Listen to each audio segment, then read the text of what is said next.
If my math checks out, I have purchased exactly 10 eyeshadow palettes this year, not including the 2 Bobbi Brown trios that I explained in my previous video. I did not want to include in my palette ranking because to me 3 eyeshadows is just too few to put up against palettes which have 10 plus eyeshadows. It's just, I would call that a mini palette, but not really a palette. The quad is really where I draw the line. So to first address the number of eyeshadow palettes that I'm ranking this year, I think 10 is a somewhat reasonable number for someone who has a YouTube channel focused on their obsession with makeup, in particular eyeshadows. I love eyeshadows. I love trying new formulas. I love trying new brands.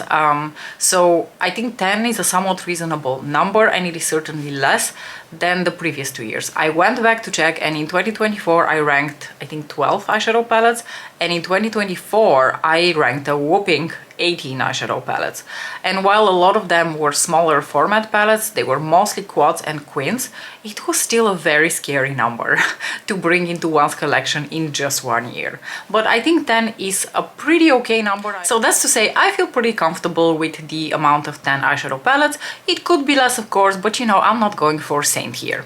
So I think we can just get right into it and begin with the palette that I have ranked in the last position for this year, and that's going to be a Prada quad. This palette was released in the spring of this year, and it was part of the spring collection of Prada, where they released their like Holo Nudes collection featuring a couple of eyeshadow palettes which contained duochrome shades. When they first announced this collection, I went bonkers and I wanted to buy all of them. If I had had the opportunity to purchase the palettes when they were announced, I would have purchased all 3 and I would have regretted my choice. Luckily for me, it took at least an extra month before we got the palette here in Europe, and by that time I had seen several reviews, several demos of these trios by other creators, and I had already made up my mind that there's only one palette in the whole collection that I'm really lusting after, and that was the quad in the shade Pansy. So that's the one featuring these like terracotta rosy shades and this pretty duochrome shade over here. You're probably wondering why I'm ranking this eyeshadow palette in the last position, and the reason is very simple. I will first give you the positives. The positives are, this is a Prada quad. I love their formula. It is a beautiful, like that spongy cream to powder formula that applies beautifully on your eyelids. Really flattering, extremely easy to work with. Just 10 out of 10 in terms of formula. Where this quad falls really short for me is the fact that I think there should be a law against having 4 eyeshadows, like a small selection of eyeshadows, where the shades are so similar to each other that when you apply some of them on the eyelids, they look almost indistinguishable from one another. And that's really the flaw, the biggest flaw that this quad has. The 2 pinky shades, so the little stripe over here and the one here in the middle, they look distinct if you look at them just like that on my fingers. This one is significantly deeper and rosier. This one is much more of like a softer shade. You can sort of tell which one of the 2 is on your eyelids. You can combine them together. That's fine. There's also this brownie shade here, which is also fine. Like this on a swatch, they really look like there would be enough difference between them for you to be able to create dimensional and dynamic looks. Unfortunately, you cannot, because in terms of the depth of color, they are all either light or like medium light, and once blended out, because of course you don't, like, you apply them to full opacity but not really like this on a concentrated swatch, and when you apply them in this manner, they end up blending together and not really, you can't really distinguish much between the shades. You can distinguish a little bit, but it's just a little bit, and you can't really create much definition on your lids. All of your looks will sort of end up looking the same. And that's really what I find very disappointing about this quad. The best thing about this quad is this shade here, the duochrome metallic shade. It's actually quite a different texture compared to their normal quads, because in their normal quads, the metallic eyeshadows are usually rather impactful. This, I even struggled to classify this eyeshadow as a metallic. It's much more of like a soft metallic satin type of finish, but it still has quite a bit of like dimensionality to it, even though it is quite soft, because it flips from like a light pink with that light greenish duochrome to it. I don't know whether you can see it. Is my I hope that my light isn't completely blinding you, but I think that you can see the shift a little bit. This is a beautiful shade. There's micro shimmer in it. In artificial lighting, or if you stand in the sun, you're definitely going to catch these beautiful little sparkles here on the eyeshadow, and that's really the saving grace for this quad, because for the rest, I can just really only get the one look with it. And that's why I'm ranking it in the last position, because unfortunately, while it has 4 eyeshadows, you can't really achieve that many different looks with it. You can get a maximum of 2 different looks with it, which I think is disappointing, considering that a lot of their other quads are so much more interesting, so much more dynamic, and so much more versatile. In position number 9, I'm going to rank another quad. This one is going to be from Chanel. This was part of their autumn collection, the Bouton Couture collection. I was intrigued by the hard gelée formula from Chanel because I had never tried it. I have only one other eyeshadow palette from them, which is in their baked formula, but that's their like baked dome formula and not their hard gelée formula. So it was really quite an interesting experience to get this eyeshadow palette, because the hard gelée formula from Chanel to me is quite distinct from all the other hard gelée formulas that I have tried previously. All other hard gelée eyeshadows feel quite hard to the touch and quite dry, whereas these have like a little bit of like a clay quality to them. They're quite interesting. But the eyeshadow that I'm ranking in position number 9 is the Bouton Couture collection, which contains this beautiful array of brown eyeshadows. Similarly to the Pansy quad, but not quite as bad, is the fact that, once again, to me at least, this eyeshadow palette contains eyeshadow that is totally useless in my opinion, and that's this like beigey shade over here, which is the color of nothing basically. I know Claudia really loves this shade. I think it's actually her favorite shade in this palette. She uses this shade a lot, but to me this eyeshadow unfortunately is what I would call wasted space. I have no use for it. I don't do anything with it. It just sits there, you know, never to be used.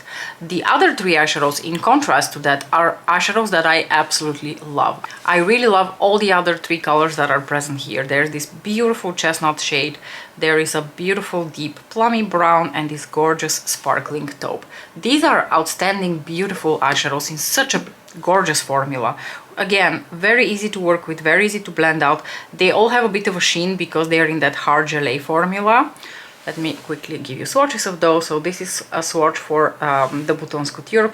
They're beautiful eyeshadows, and what I love about this, and it stands out against the Pansy quad from Prada, is even though these are all 3 browns, like they're in under the same color family, they're browns, but they're such distinct undertones of brown that you can absolutely tell which one of the 3 you're wearing if you put them on your eyelids. So because of that, I like this quad a lot more than I like the Pansy quad in terms of its versatility. But again, 4 eyeshadows and one which is completely useless to me. Bummer.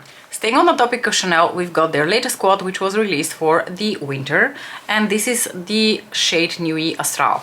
Now, you're probably surprised to see this palette ranking fairly low, considering that I gave it a very glowing review, and I essentially called it the eyeshadow palette that should probably teach brands how to do like winter-inspired eyeshadow palette.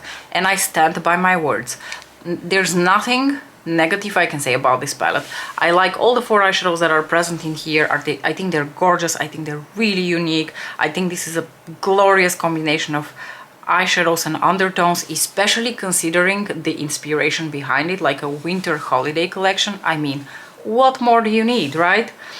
And not only that, delivered again in the hard gelée formula and delivered by Chanel of all brands. Like, who knew that Chanel can make such interesting eyeshadow palettes? I don't know why I decided that I'm going to swatch everything for you. That was not in my planning.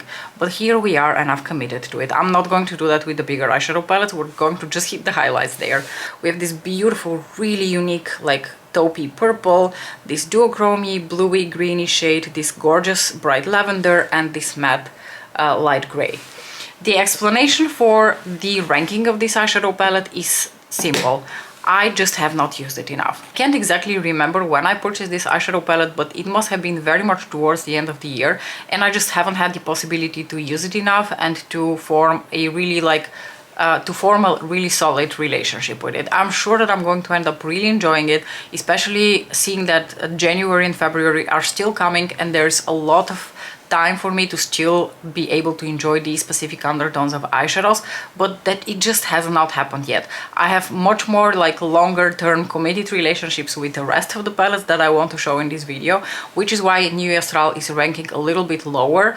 But I want to add that this ranking does not signify that this is a palette that has any flaws, because that is not the case. To me, this is a flawless palette. At position number 7, we've got another Prada entry, but this is a quad that was one of the original 6 quads that they released back in 2023, I want to say. This is in the shade Poetry. So this is one of their like classic quads with the very impactful metallic shimmer, with the pop of color, with the really deep shade that you can use to, you know, create more dynamic looks. This is what I mean when I say that this is what I expect from Prada, and then Pansy didn't quite, you know, hit the mark for me. Whereas this hits all the marks. There's not a single eyeshadow that I don't like in here. I really like the tone of this pink, the metallic pink that's present in here. It's also, you can see, much more of an impactful metallic eyeshadow compared to the one in Pansy. I don't mind that the eyeshadow in Pansy was not super impactful and metallic. I think that really fit the spring, you know, subtle, soft shimmer, you know, very ethereal. I get that. I have nothing against that. It was really these other 3 shades which almost look like a blob of one when you start using them on your eyelids that really grinded my gears with Pansy. Anyway, I don't know why I'm going off on such a tangent about Pansy. I'm not really that mad about it. It's just that it was my least favorite palette this year. But these are the eyeshadows that are present in this quad, and I think they're all really beautiful. I really appreciate the specific formula that the pops of color have in these quads, because they are that formula that I personally describe as like a latex matte. They're very soft, they look very blurring on the skin, and they look just they look really scary like this in the pan. They look so vibrant and as if they would deliver such a punch of color, but because of the specific formula they have, and I think you can already see it a little bit also on the arm swatch, they apply so much softer on the eyelids, which is why you have a lot of, you know, freedom in how you want to have this eyeshadow. Do you want it as like a very light wash of color, or do you want to pile it on to deliver a little bit more punch? Up to you. So this is a much more versatile palette, one that I really have enjoyed. This metallic eyeshadow here, I'm not gonna lie, is probably my favorite, and one of the reasons I'm ranking this quad fairly high, because I really do enjoy all the other shades, but it's this metallic eyeshadow over here which I think is such an elegant iteration of pink. This is a grown-ass lady pink, a pink for a woman in her 40s, which is exactly what I am. So, Poetry in position number 7. At position number 6, we've got an entry from none other than our beloved Miss Charlotte Tilbury. This is the palette in Denim Dimensions. So in the beginning of this year, Charlotte Tilbury released a bunch of these 9-pan eyeshadow palettes in a variety of different colors and undertones, and honestly I think it was a great release. I think the quality of the eyeshadows is there. I think the different palettes and the different like color stories that were presented were really fabulous, and overall I thought it was a really strong release from the brand. Personally, I picked up this palette because I thought that it was very original take on the color blue in terms of like a monochromatic blue eyeshadow palette. I think a lot of other brands go for like the royal blues and the baby blues and the navy blues, and while those are present in here, the cornflower blue is an undertone of blue that doesn't get to have the spotlight quite often. And in my personal opinion, there are at least 3 eyeshadows in here, namely this one, and this one, which reside, maybe we could even count the baby blue because it applies with like a slightly cornflowery undertone to it, excuse me. But there are like a whole of 3 eyeshadows that reside in that like range of blue that I don't see other, you know, brands release, or I don't see them included in eyeshadow palettes very often. So that was also one of the biggest reasons that I purchased this eyeshadow palette. I was intrigued by, first of all, trying the Charlotte Tilbury eyeshadow formula because I don't have anything from her besides this palette really. And I was quite intrigued by this color story. I thought it was a beautiful color story. Again, I'm not going to swatch all of the eyeshadows in here, so I'm just going to swatch the highlights. I'm going to swatch the 3 cornflower blue eyeshadows.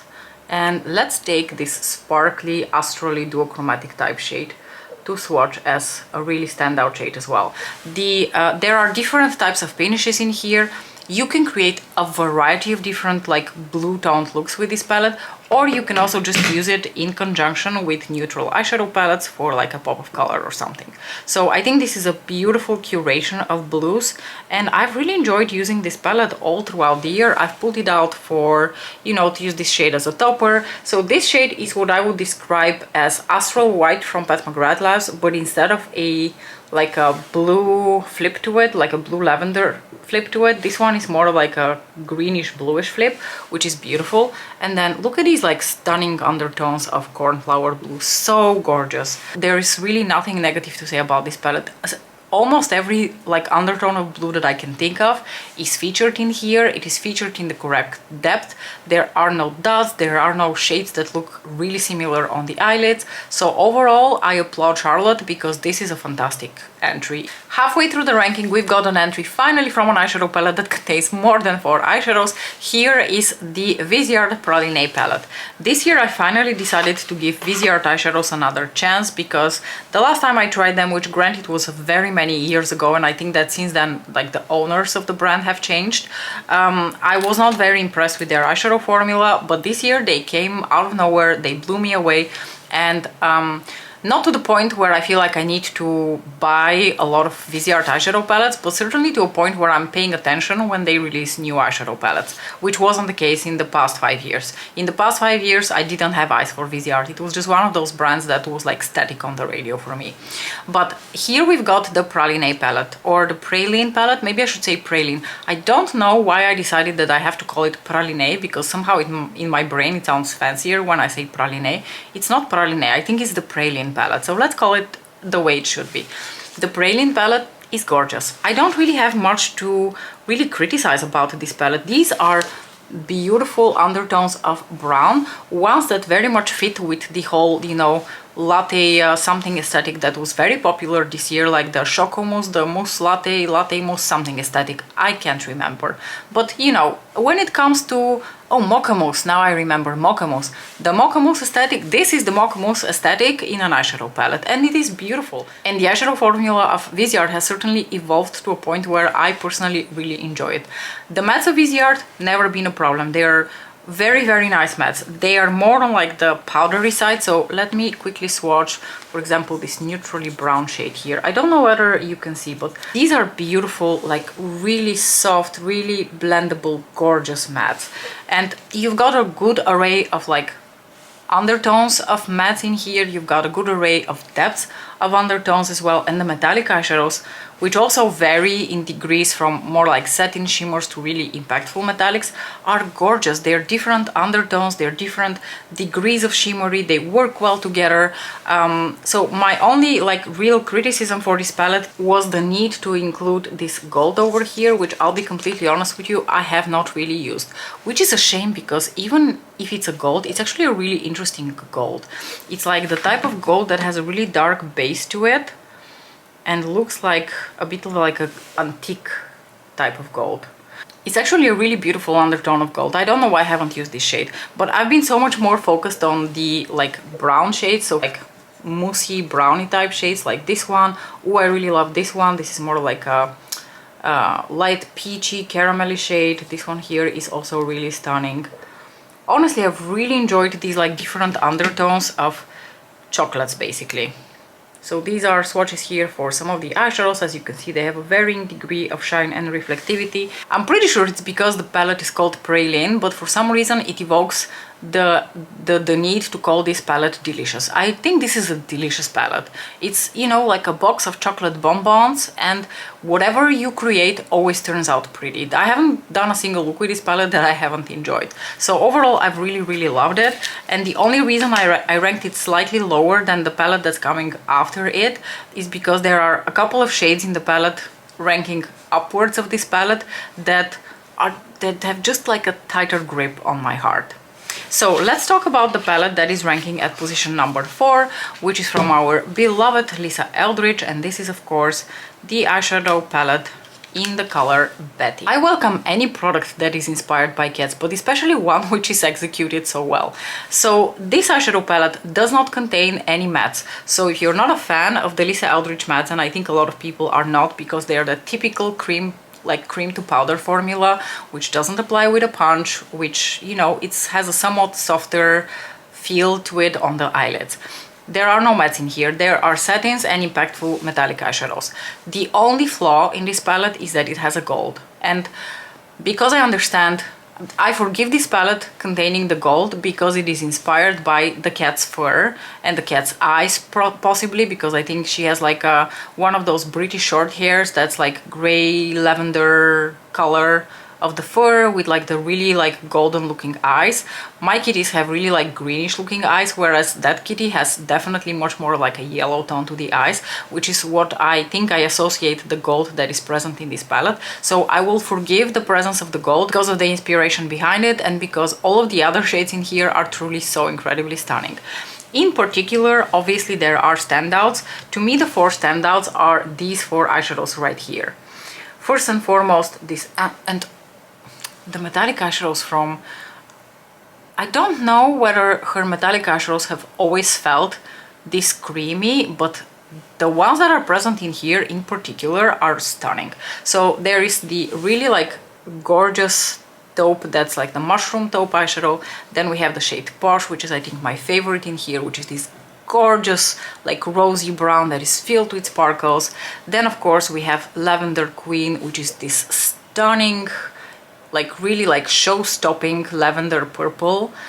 And of course the duochrome shade, which is a light blue mint green with like a pink flip to it. These are all outstanding eyeshadows. Even if Praline contains some of these shades, like some of these like similar brownie type shades, I think the Betty palette just delivers a little bit more versatility in a smaller format with these beautiful formulas, and I just cannot resist it. So these are the swatches for the 4 eyeshadows that I had on my fingers a few seconds ago. This palette garnered a lot of positive reviews, which I think prompted a lot of people who are fans of Lisa Eldridge but decided to skip on this palette to reassess, but by that time the palette had already sold out. So rumor has it that Betty's coming back next year in the spring months. So, top 3, are you ready? Okay, at position number 3 we've got our first Pat McGrath Labs entry, and this is her newest palette. This is the Gilded Nirvana, which was released for the holiday 2025. And you know what, I really like this. I think this is a fabulous palette. Again, I don't really have any very little criticism for it. I've talked about it quite extensively, so I don't want to waste too much time. If you're curious about my thoughts, just go back and revisit my original video, the week that I did with this palette. I've done so many looks with it. I think this is a great palette if you're looking for a palette that has like standout pops of color. This is not a palette for the person who needs to have a matte transition and who doesn't believe that you can blend out metallics as one and done shades. If you're one of those people, nothing against you, but I don't think this palette is going to be for you. The other person that's not going to like this palette is the type of person who does not like the Queen eyeshadow formula from Pat McGrath Labs. That's a very specific eyeshadow formula that is not really comparable to anything else that I've shown so far.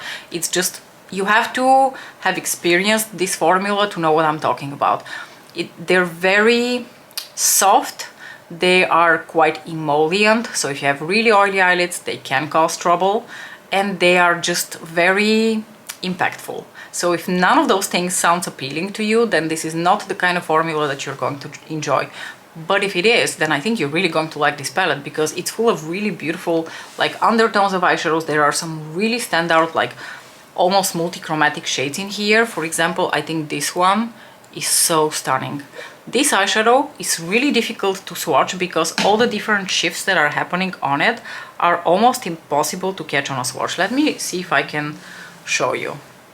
So the shadow starts somewhere in like the coppery reddy base. It has this beautiful like neon like green gold flip to it, but then in certain lighting, and I don't know whether I'm going to be able to really show you, in certain lighting it has that VR Fire Opal type of like bluish greenish shift to it, and it's such an interesting eyeshadow. Literally in every single type of light, like every single different type of lighting and in every different type of angle that you catch this eyeshadow, it's going to look different, and I think that's beautiful. Then one of my absolute favorites is of course this shadow here, because it's a taupe and I've been a little bit obsessed with the color taupe, if you didn't know already. This is just like the perfect representation of the color. It's a beautiful rosy taupe. Shall we just swatch like one more eyeshadow? Which one would you like me to swatch? I think I'm going to swatch this one. This is another one of my favorites. This one is not a multi-chrome, it's not a duochrome, it's just a teal metallic, but it is so beautiful. Oh, you know, I can see the VR Fire Opal type of duochrome on the first shade we talked about when I hold my hand like this. Which of course I can't really show you because I can't really hold my hand like this for you. So it's too bad that you can't see it, but you have to trust me, it is there. Anyway, we were swatching that beautiful teal shade. Look how gorgeous that is. Look at that glow, look at that shine. Look at the undertone of this teal. Beautiful. So, whether Pat McGrath Labs is still going to exist next year, whether they're going to be bought off by someone and Pat is going to be completely out of the game, all speculation, but you know, I'm just glad that it lasted as long as it did. I'm glad that I'm still able to have this palette in this formula because I personally quite enjoy this formula. So I am happy to have this palette in my collection and I think it is a fabulous palette. Okay, you guys, Nicola is requesting my attention, so we don't have much time, so let's wrap this up really quickly. At position number 2, to possibly your surprise, we're going to be ranking a Mothership 12 Petal Morphosis. 2025 was finally the year that we saw the return of the Mothership palette after we basically skipped a year and it wasn't clear if we're ever going to get another Mothership, especially after the abomination that Sunlit Seduction was. I'm sorry, for those of you who love Sunlit Seduction, I still think that was a terrible palette, especially considering that it was in the Mothership range. But anyway, we saw the return of the Mothership palette. We saw the return of the Mothership palette in a season that we're not really used to seeing Motherships anymore, which was the spring. And there was a lot of drama and speculation and all sorts of, you know, rumors being spread around about formulas being discontinued and that and this and oh, it was just such a dramatic time. And I don't want to go into it because, you know, it ruins the fun. And you know what? I think objectively speaking, Petal Morphosis is a fantastic palette. I have enjoyed this palette so much. I've used it quite regularly over the course of the year. There are specific shades that I've enjoyed, of course, more than others, but overall, I think it's such an interesting palette. It's such an interesting palette to release in the spring. It's such an interesting like combination of undertones and finishes of the eyeshadows. And you know, two things can exist at once. I can be disappointed at the absence of the hard gelée, like our beloved baked gelée formula of the special shades, the Blitz Astrals, while at the same time appreciating what I am given. Because yes, I miss the Blitz Astral shades because they have a very different functionality compared to the shades that we're getting now. But I can still appreciate these eyeshadows for what they are, and they're still a fantastic formula. Which eyeshadows am I going to swatch for you? Hot damn, because I really like all of them. Well, let's start off with this one here. You know for how long I've hoped for Pat McGrath to release exactly this undertone of green in her matte Mothership formula. So long. So long. And finally, she gave me a beautiful green. Gorgeous eyeshadow. What else am I going to swatch? Oh yeah, another one of my favorites is this shade here. This eyeshadow is Olive Green Person's Dream. And while I usually dislike eyeshadows which have such a like strong dark base to them, and there's definitely a very smoky base to this eyeshadow, I quite like it. I think it looks really impactful on the eyelids. It makes for such a beautiful like olive green one and done shade. There's something about this eyeshadow that I find really magical. I am also a huge fan of this purple here, like this aubergine purple, which has almost like a bronzy flip going to it. I can never really quite describe this shade and I can never really quite demonstrate that like bronzy flip, but it is a beautiful elegant undertone of like plummy purple, and I think there's something interesting going on to this shade even if I can't properly demonstrate it. Then of course we have this really interesting bluish greenish metallic shade. I really like this peachy one over here. You know, I can continue and like swatch the whole palette because I really quite like the whole palette. There's not a single shade in here that I dislike. So here you have this like bluish greenish metallic, super pretty, this peachy one, which is so ethereal, and it has such a beautiful like sheen and sparkle to it. I have no complaints. I've been using it consistently. I've been really enjoying it, and while I understand everyone's feelings regarding the brand, regarding the mothership palettes, regarding this and that, I think we can all like put our feelings to the side, look at this palette objectively, and agree that it's actually a really good palette.